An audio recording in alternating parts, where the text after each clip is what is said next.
Good afternoon students. जैसा कि आप लोग जानते हैं कि अपन थर्मोडायनेमिक्स स्टार्ट कर चुके हैं, फिज़िकल केमिस्ट्री की फर्स्ट यूनिट, और इसमें हम बेसिक टर्म्स पढ़ रहे थे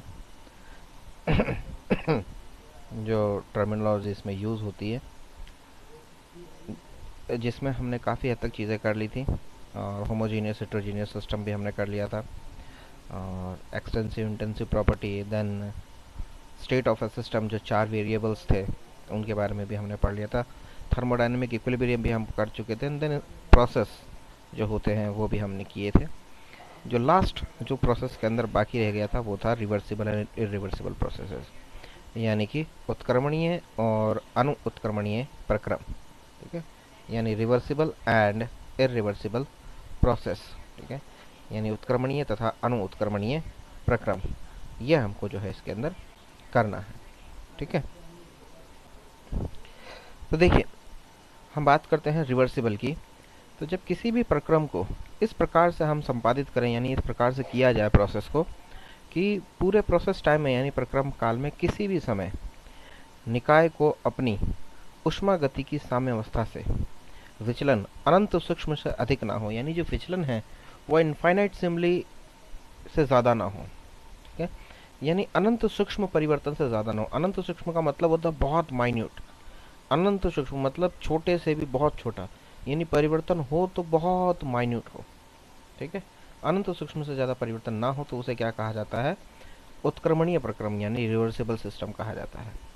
अर्थात इस प्रक्रम में निकाय सदैव क्या है? ऊष्मागति की साम्य की अवस्था में बना रहता है। इट मीन्स इस कंडीशन में हमेशा जो सिस्टम है वो थर्मोडायनेमिक इक्विलिब्रियम की कंडीशन में हमेशा बना रहता है।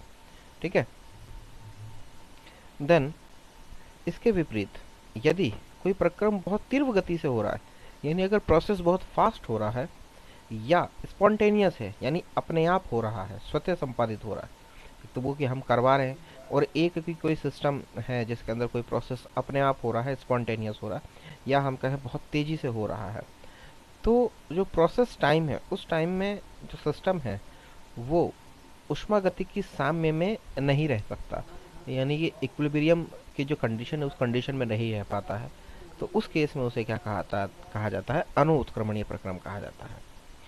जितने भी एनवायरमेंटल प्रोसेस होते हैं, वातावरण के जितने भी प्रक्रम होते हैं, सर्दी का आना जाना, बरसात, गर्मी, जो भी एनवायरमेंटल प्रोसेस होते हैं ये सारे इरिवर्सिबल है। जैसे पतझड़ है, बारिश है, ये सब इरिवर्सिबल है, क्योंकि ये क्या होते हैं? स्पॉन्टेनियस होते हैं, अचानक होते हैं, है ना। तो ये सारे क्या इरिवर्सिबल है, अनुत्क्रमणीय प्रक्रम होते हैं। ठीक है, किसी कोई भी प्रोसेस है उसमें दो टाइप के फोर्स होते हैं, एक होता है ड्राइविंग फोर्स यानी प्रेरक बल, और एक होता है अपोजिंग फोर्स यानी विरोधी बल। ड्राइविंग फोर्स जो उस पूरे प्रोसेस को करवाने के लिए है, और अपोजिंग फोर्स जो उस प्रोसेस को होने से रोकता है, यानी उसका विरोध करता है। जब ड्राइविंग फोर्स और अपोजिंग फोर्स दोनों इक्वल हो जाएं तो वो केस होता है इक्विलिब्रियम का, यानी उस केस में थर्मोडायनेमिक इक्विलिब्रियम यानी कि साम्य में, ऊष्मागतिकी साम्य में होता है सिस्टम। और अगर हम कहें कि ड्राइविंग फोर्स अपोजिंग फोर्स से इनफाइनाइट सिम्बली ज़्यादा है, यानी अनंत सूक्ष्म मात्रा में ज़्यादा है, तो उस केस में क्या होगा कि प्रोसेस आगे की तरफ बढ़ेगा ठीक है, और इतना धीरे धीरे और कंटिन्यूअस होगा कि वो उत्क्रमणीय प्रक्रम कहलाएगा। और अगर हम कहें कि विरोधी बल को अगर हम यानी अपोजिंग फोर्स को इनफाइनाइट सिमली यानी थोड़ा सा अनंत सूक्ष्म मात्रा में ड्राइविंग फोर्स से ज़्यादा कर दें, यानी प्रेरक बल से ज़्यादा कर दें, तो प्रोसेस वापस क्या होने लगेगा? उल्टी दिशा में चलने लगेगा, यानी हम जो कह रहे हैं रिवर्सिबल सिस्टम होगा ये।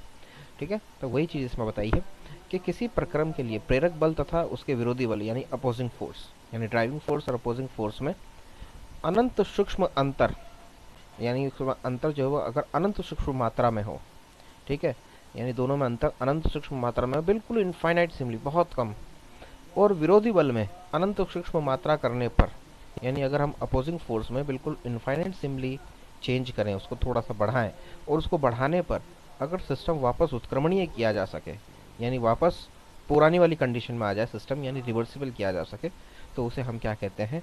रिवर्सिबल सिस्टम या रिवर्सिबल प्रोसेस यानी उत्क्रमणीय प्रक्रम कहते हैं। ठीक है। और यदि कोई प्रोसेस इस ढंग से नहीं किया जाता है तो उसको हम क्या कहते हैं, अनुत्क्रमणीय प्रक्रम कहते हैं। ठीक है। उत्क्रमणीय प्रक्रम के दौरान यानी जो रिवर्सिबल सिस्टम होता है उस पूरे सिस्टम के टाइम में, पूरे टाइम में, उस प्रोसेस के टाइम में सिस्टम जो है वो अपने सराउंडिंग से यानी कि जो तंत्र है वो अपने परिपार्श्विक के साथ में क्या रहता है, इक्विलिब्रियम में रहता है, साम्य में रहता है।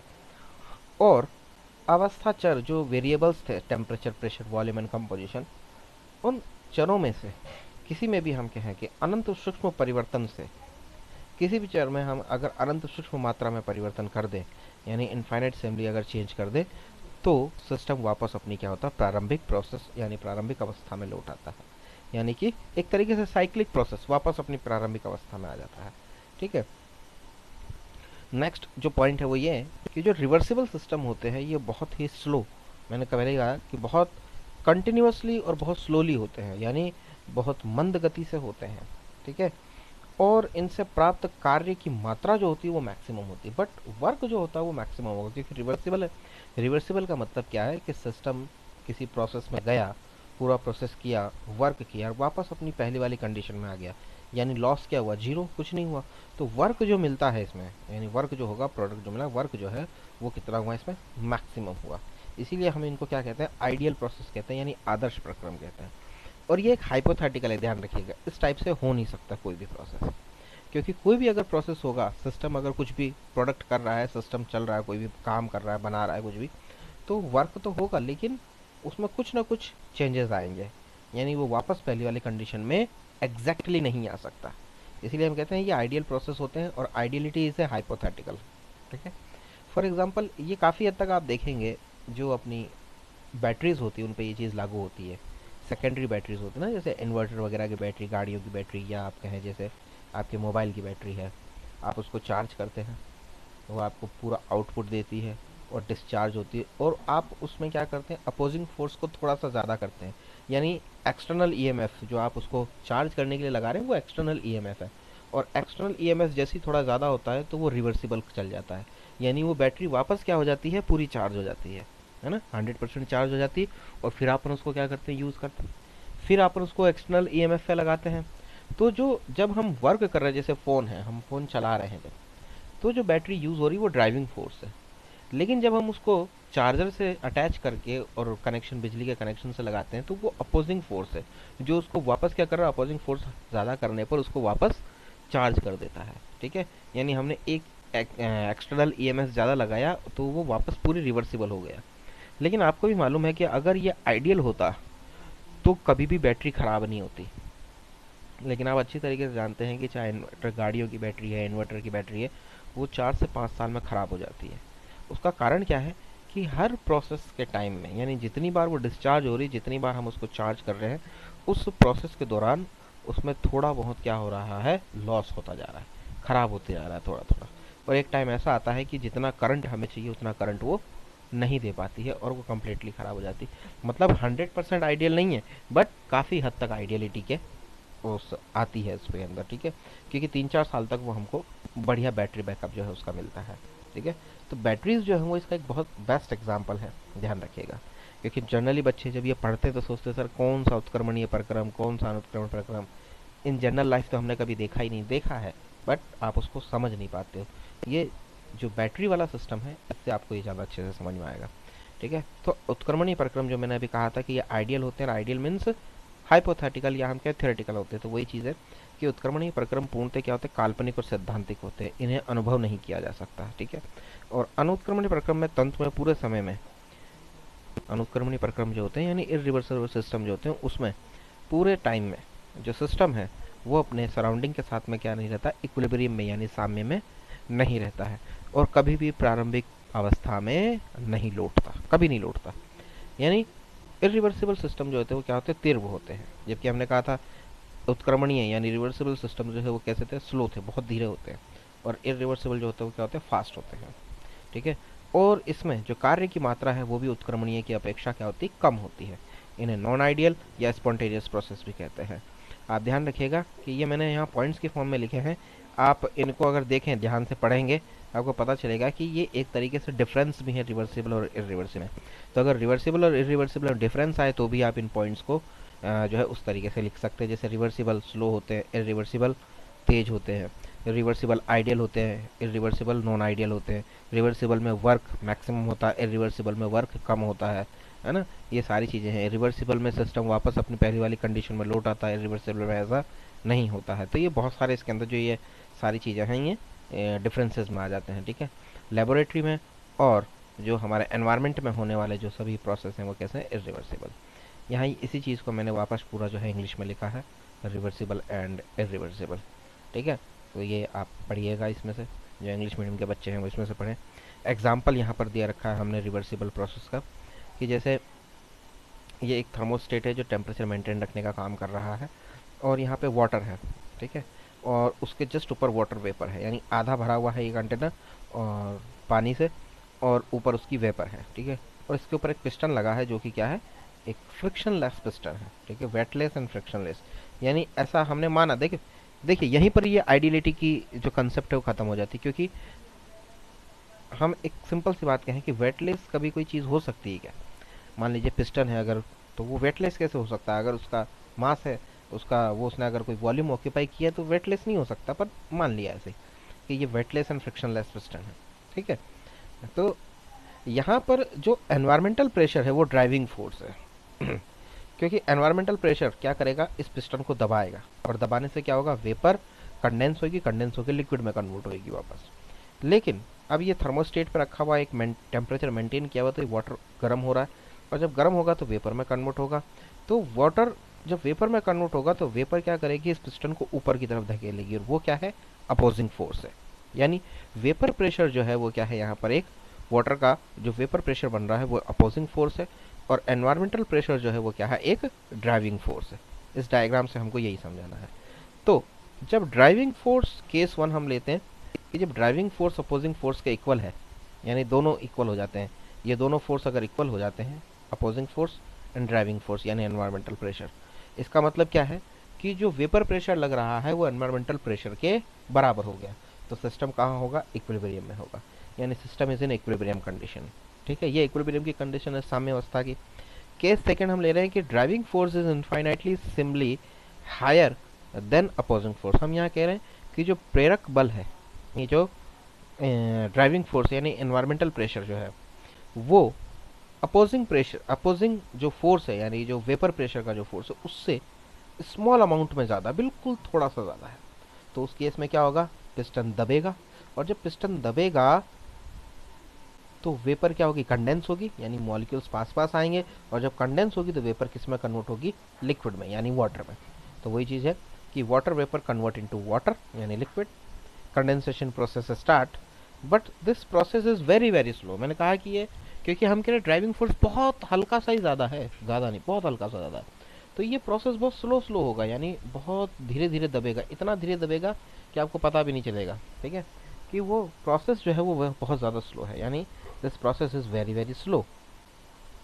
And the release heat transfer into surrounding, क्योंकि जब वेपर कन्वर्ट होगी लिक्विड में बहुत स्लोली स्लोली कन्वर्ट होती जाएगी, तो हीट रिलीज होगी, क्योंकि ये कंडेंस है, ठंडी होकर इसमें कन्वर्ट होगी, तो हीट रिलीज करेगी। वो रिलीज हीट कहाँ जाएगी, यहाँ सराउंडिंग में, यानी इस बाहर वाले चैम्बर में जाएगी।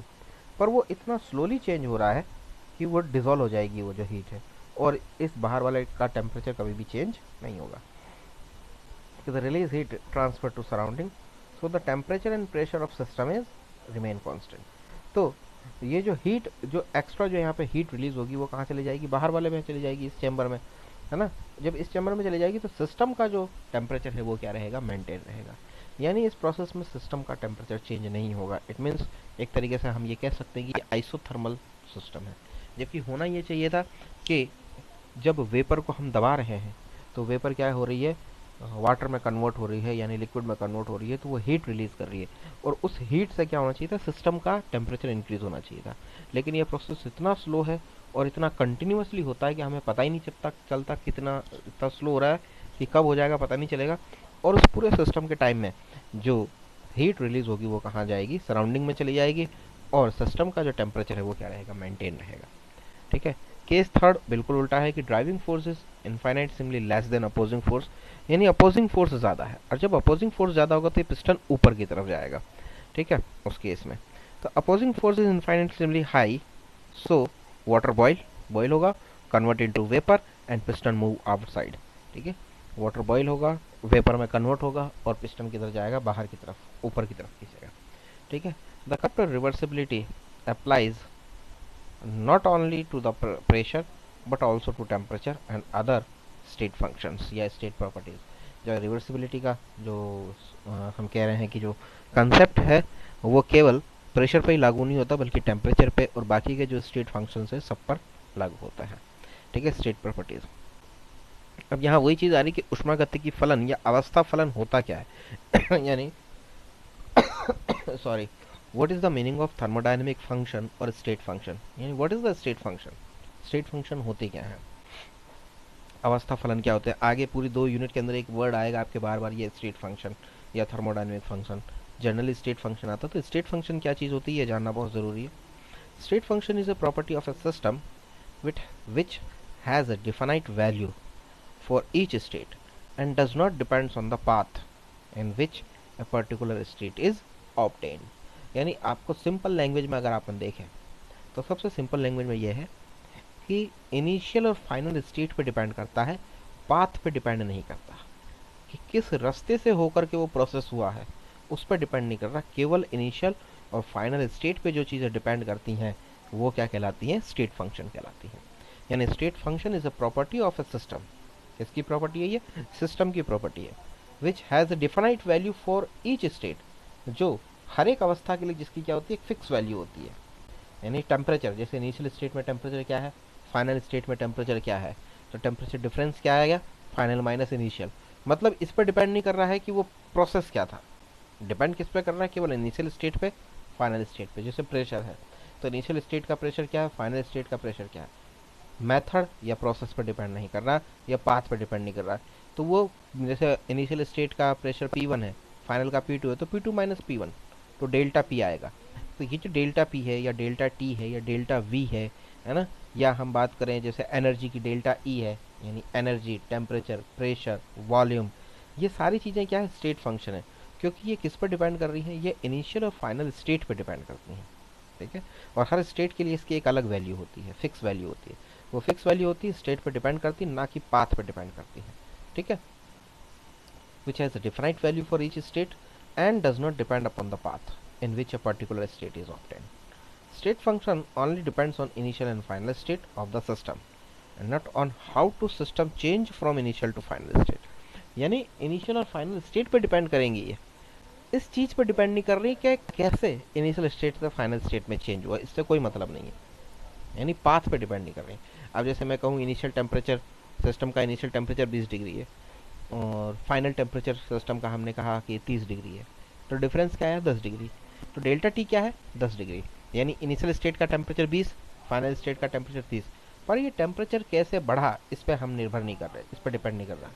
बहुत सारे केसेस हैं, आप मैकेनिकल वर्क से बढ़ा सकते हो टेम्परेचर, आप टेम्परेचर जो हीट दे के बढ़ा सकते हो, है ना, आप बहुत सारे तरीके हैं, आप उसको जो है न्यूक्लियर पावर के थ्रू बढ़ा सकते हैं। मतलब जितने भी जो है टेम्परेचर देने के तरीके हैं, हीट हो गया, है ना, या सोलर पावर हो गया, या हम के विंड एनर्जी से, या किसी भी तरीके से, या मैकेनिकल वर्क से, आप किसी भी तरीके से उसका जो है टेम्परेचर बढ़ा सकते हो, है ना। लेकिन हम पाथ पर डिपेंड ही नहीं कर रहे हैं, हम क्या कह रहे हैं, इनिशियल और फाइनल स्टेट पर डिपेंड कर रहे हैं। आपने टेम्परेचर कैसे बढ़ाया उस मेथड पे नहीं, टेम्परेचर कितना है इनिशियल और फाइनल स्टेट का उस पर, ठीक है। तो वही चीज़ है, the state function only depends on initial and final state on the system, not on how to system change from initial to final state। और इसके एग्जांपल्स यानी स्टेट फंक्शन कौन कौन से होते हैं, temperature, volume, pressure, entropy, internal energy, enthalpy, free energy, ये सारी चीज़ें। फ्री एनर्जी में गिब्स एनर्जी आ जाती है यानी जी, और हेल्महोल्ट्ज़ एनर्जी आ जाती है यानी ए, हेल्महोल्ट्ज़, ठीक है। हेल्महोल्ट्ज़ एनर्जी भी क्या है, स्टेट फंक्शन है, गिब्स एनर्जी भी स्टेट फंक्शन है, temperature, pressure, volume state function है, एंट्रोपी सेकंड यूनिट में आएगा आपके, स्टेट फंक्शन है, इंटरनल एनर्जी स्टेट फंक्शन है, एंथैल्पी जिसको हम एच से डिनोट करते हैं ये भी क्या है, स्टेट फंक्शन है, ठीक है। लेकिन अगर हम कहें heat, heat is not a state function, ठीक है। Work, work is not a state function because that depends on path, ठीक है। हीट एंड वर्क ये दोनों क्या करते हैं, पाथ पर डिपेंड करते हैं।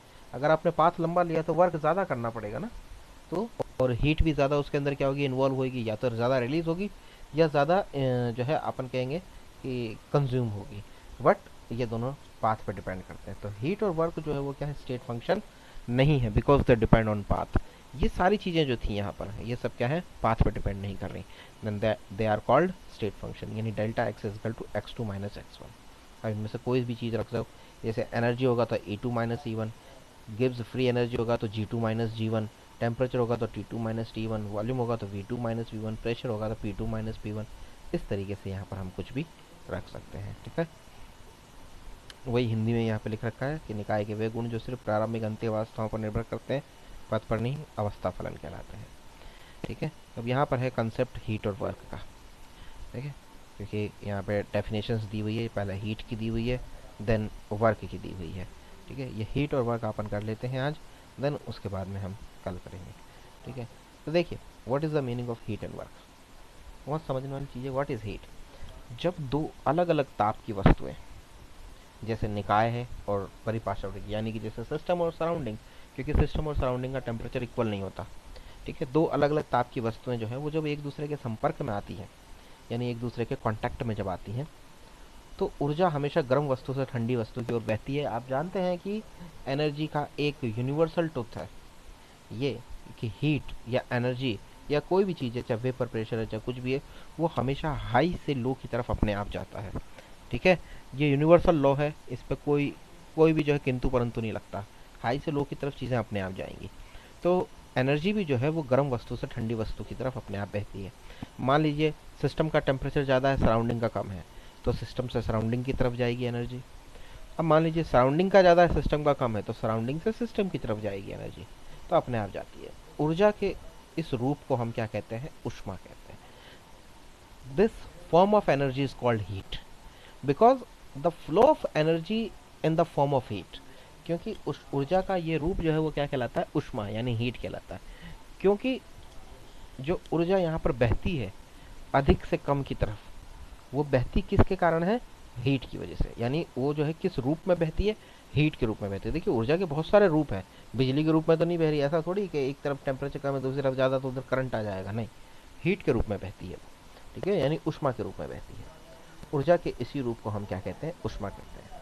इसका मतलब क्या हुआ कि ऊष्मा ऊर्जा का एक रूप है, ठीक है, जो दो वस्तु जिनके ताप अलग अलग हैं उनको आपस में संपर्क में लाने पर, जब उनको आपस में संपर्क में लाते हैं तो अधिक ताप वाली वस्तु से कम ताप वाली वस्तु तक तब तक बहती है जब तक कि दोनों वस्तुओं का ताप बराबर ना हो जाए।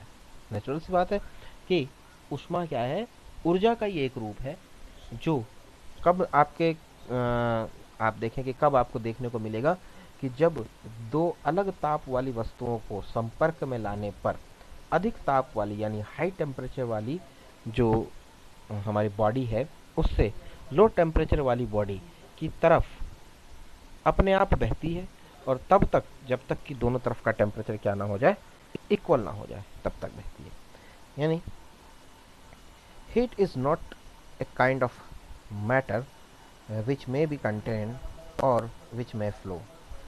It is the method of energy transfer. ये method of energy transfer है between two bodies or system, and this operate only when there is a temperature difference. यानी जब ताप में अंतर होता है, यानी वही है कि जब दो बॉडीज हैं और उनके टेम्परेचर में डिफरेंस है, तभी आपको क्या मिलेगा, हीट देखने को मिलती है। कि heat is a form of energy, क्योंकि एनर्जी फ्लो होती है in the form of heat, और कब तक होती है फ्लो, जब तक कि दोनों बॉडीज़ का टेम्परेचर इक्वल नहीं हो जाता तब तक। और किधर बहती है, हाई टेम्परेचर वाली बॉडी से लो टेम्परेचर वाली बॉडी की तरफ बहती है अपने आप। ये तो कंसेप्ट हुआ हीट का, ठीक है। देन व्हाट इज वर्क, यानी कार्य। कार्य क्या है, कार्य वो मात्रा है जो निकाय की बाउंड्री से, यानी निकाय की जो परिसीमा है उससे किसी परिवर्तन के दौरान प्रवाहित हो रही हो, ठीक है। और जो पूर्णतः परिपार्श्विक में यानी कि सराउंडिंग में किसी वजन को उठाने में परिवर्तित हो रही हो, यानी सराउंडिंग में किसी वेट को उठाने में लग रहा हो। यदि निकाय परिपार्श्विक पर कार्य करता है, यानी कि सिस्टम अगर सराउंडिंग पर वर्क करता है, तो निकाय की इंटरनल एनर्जी कम हो जाती है, क्योंकि उसने वर्क किया तो उसने क्या किया, अपनी इंटरनल एनर्जी को खर्च किया। उसको एनर्जी कहीं से नहीं मिल रही, तो सिस्टम ने क्या किया, अपनी इंटरनल एनर्जी को खर्च किया, तो उसकी इंटरनल एनर्जी क्या हो जाती है, कम हो जाती है। और किस पर वर्क किया, सराउंडिंग पे वर्क किया, तो सराउंडिंग की जो इंटरनल एनर्जी है वो बढ़ जाती है। ठीक है, बशर्ते उस समय पर उष्मा स्थानांतरण ना हुआ हो। पर ऐसा तभी होगा जब हीट ट्रांसफर ना हो, क्योंकि मान लीजिए सिस्टम वर्क कर रहा है और उसे हीट चाहिए, आपने हीट दे दी, तो उस केस में सिस्टम अपनी इंटरनल एनर्जी को यूज़ नहीं करेगा। लेकिन अगर सिस्टम को हीट नहीं दी गई है तो सिस्टम वर्क तो कर ही रहा है, तो उस वर्क करने में वो अपनी इंटरनल एनर्जी को खर्च करता है। तो जब वो अपनी इंटरनल एनर्जी यूज़ करता है, तो उस केस में सिस्टम की जो इंटरनल एनर्जी है वो कम हो जाती है। और उसने जो वर्क किया वो कहाँ किया, सराउंडिंग पे किया, तो सराउंडिंग की जो इंटरनल एनर्जी है वो बढ़ जाती है। बट यहाँ एक कंडीशन अप्लाई है कि उस पूरे प्रोसेस टाइम में हीट का ट्रांसफर ना हुआ हो। ठीक है। यानी उष्मागति की निकाय में हमेशा बाह्य बल के विरुद्ध जो कार्य, यानी उष्मागति की निकाय जो है वो हमेशा बाह्य बल के विरुद्ध क्या करता है, कार्य करता है। यानी वर्क क्या है कि जो एक्सटर्नल फोर्स होता है उसके अगेंस्ट हमेशा थर्मोडायनेमिक जो सिस्टम है वो एक्सटर्नल जो फोर्स है उसके अगेंस्ट हमेशा क्या करता है, वर्क करता है। जैसे किसी वस्तु पर एफ बल लगाने पर वह एल दूरी तक चलती है। ठीक है, एफ बल लगाया हमने किसी वस्तु पर, वो एल डिस्टेंस तक गई, तो वर्क क्या हो गया, एफ इंटू एल, यानी कि फोर्स इंटू लेंथ जितना गई वो। और यही क्या कहलाता है, ये कार्य कहलाता है। ये कार्य क्या है, कौन सा है, this is a mechanical work, यानी यांत्रिक कार्य है, और इसका यूनिट क्या है, जूल। ठीक है, यानी कार्य हमेशा तीव्रता गुणांक और धारिता गुणांक के गुणनफल के बराबर होता है। ये आप कहते हो इंटेंसिटी कॉफिशिएंट, और इसको हम क्या कहेंगे, धारिता गुणांक के गुणनफल के बराबर होता है। अभी आ जाएगा। हम्म, ठीक है, always work against external system is not done. खैर, work is not a material entity, यानी मटेरियल एंटाइटी नहीं है वर्क। ठीक है, and is a method of energy transfer. It is a method of energy transfer by means of a mechanical link between system and its surrounding. And this operate only when there is a pressure difference. When a gas expand, it does mechanical work. Work is always equal to the multiplication of intensity factor and capacity factor. ये मैंने कहा था, जो capacity यानी धारिता गुणांक, capacity factor. ठीक है, यानी work is always equal to the multiplication of intensity यानी तीव्रता गुणांक तथा कैपेसिटी फैक्टर यानी धारिता गुणांक के मल्टीप्लिकेशन के बराबर है। ठीक है, तो ये डिफरेंसेस हैं हीट में और वर्क में। तो ये हो गया हीट एंड वर्क। इसके बाद में जो है हम कुछ थोड़ी सी मैथमेटिक्स करेंगे यहाँ पर, कि पार्शियल डिफरेंशिएशन क्या होता है, रेसिप्रोकल रिलेशन क्या होते हैं, है ना। ये पढ़ना ज़रूरी है ताकि हम आगे का जो है वो अच्छे से समझ सकें, है ना। बाकी ये कोई ऐसे वैसे कोर्स में नहीं है, लेकिन पार्शियल डिफरेंशिएशन आपको आना चाहिए, तो वो हम इसलिए करेंगे ये। ठीक है, तो ये हम करेंगे अब कल। Okay, thank you.